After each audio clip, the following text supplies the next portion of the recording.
Olá, tudo bem? É um prazer estar falando com vocês a respeito da arte das manhas na liderança. E hoje nós queremos estar conjugando o verbo concorrer. Esse verbo é bem sugestivo para nós, visto que nos dias de hoje há muita competição. Nós temos hoje, no mundo corporativo, no dia a dia, a palavra competição é o tipo da palavra que está presente nas atividades, nas atitudes das pessoas. Mas enquanto nós pensamos em reino de Deus, parece que essa palavra concorrência como competição é alguma coisa prejudicial. A palavra de Deus ensina que nós somos o corpo de Cristo. Ora, se somos o corpo, não há necessidade de competir, visto que nós temos a nossa função, nós temos a nossa atividade sem precisar de competir com ninguém. É interessante isso porque eu sei que há muitas realidades de igrejas que existem eleições para diversos cargos. Claro que a gente sabe que alguns cargos de diretoria é necessário por questão jurídica, mas por outro lado nós devemos pensar que enquanto corpo de Cristo não precisa ter eleição, não precisa ter competição. Nós precisamos aprender a trabalhar com cooperação, sem concorrer. Eu lembro certa vez de um pastor já falecido chamado Antônio Elias, um pastor presbiteriano. Ele compartilhou uma postura que ele tomou, que foi uma postura bem corajosa.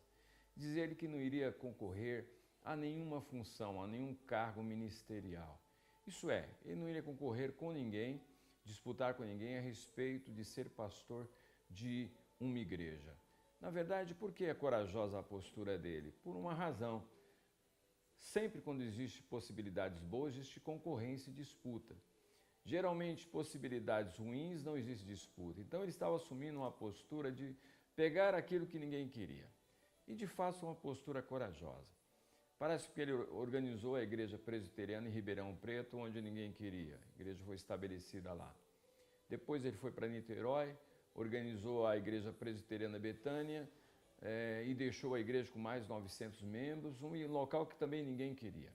Foi para Porto Alegre começar uma nova empreitada e ele compartilhou dizendo que no dia da inauguração, a esposa não pôde estar, que estava doente, ficou no Rio de Janeiro, ele estava só lá em Porto Alegre.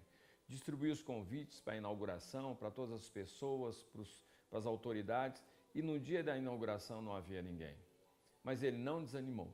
Ele disse assim: eu fiz o seguinte, eu preguei, eu orei, eu cantei, eu só não levantei oferta porque estava sem dinheiro.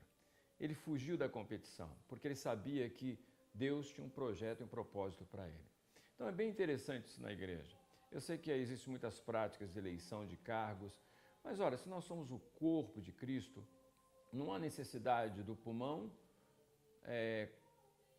competir com os rins, nem os rins com o coração. Cada um tem a sua função. Ora, todos nós temos um dom espiritual, nós temos a nossa função. Não precisamos concorrer, competir com ninguém. E essa questão da competição aflora a nós, às vezes, aquelas coisas mais carnais que há no coração humano. Coisas assim, às vezes, perversas até. De puxar o tapete, de fazer conversas nos bastidores para que fulano ganhe, para que o outro perca. Competir é uma coisa bem perversa, concorrer é uma coisa bem ruim. É só você pegar uma prática, quem joga futebol sabe disso. Você está jogando, lazer, a coisa está bem, está um prazer jogando futebol, até colocar um troféu. Até colocar um troféu para ver quem vai ganhar. Acabou. Acabou o lazer, acabou a alegria, acabou o prazer. Então, em vez de concorrer, nós podemos pensar nesse verbo, em vez de competição, de concorrer. Isso é, correr do lado, correr junto, ajudando o parceiro. Você na liderança, inclusive, ser ajudado. Como nós precisamos de alguém que corra com a gente. Corrida solitária é muito ruim. Inclusive, é uma prática comum daqueles que resolvem correr. É muito mais fácil quando você tem uma equipe junto de corredores. É muito mais fácil você correr. Correr junto é uma coisa boa, saudável. Correr do lado, ajudando o parceiro. A gente até lembra de uma prática que acontece nas Olimpíadas Paraolímpicas, aquela prática de correr e principalmente deficiente cego Aquele que não enxerga, ele precisa ter um parceiro do lado para conduzi-lo, para guiá-lo, para inclusive estimulá-lo, correndo junto. E nós precisamos disso. Na nossa carreira, na nossa liderança, nós precisamos de alguém que corra ao nosso lado, que nos estimule, que nos apoie. Não precisamos competir. Temos que correr do lado, correr junto. Você tem o seu papel. Se você é um cristão, você tem um dom espiritual. Exerça ele. Faça a sua função sem precisar competir com ninguém. Deus te abençoe. Deus te abençoe.